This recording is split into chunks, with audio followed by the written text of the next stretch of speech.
தமிழக அரசு வழங்கும் ரூபாய் 50,000 திட்டம், விண்ணப்பிக்கும் வழிமுறைகள்.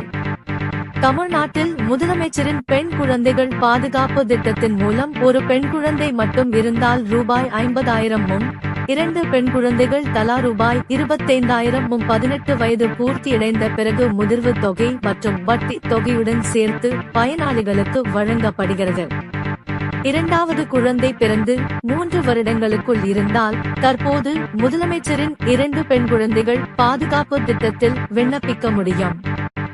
2 பெண் குழந்தைகள் இருந்தால் ஒரு குழந்தைக்கு ரூபாய் 25,000 வீதம், 2 குழந்தைகளுக்கு ரூபாய் 50,000 தொகைக்கு 2 டெபாசிட் பத்திரங்கள் வழங்கப்படுகிறது.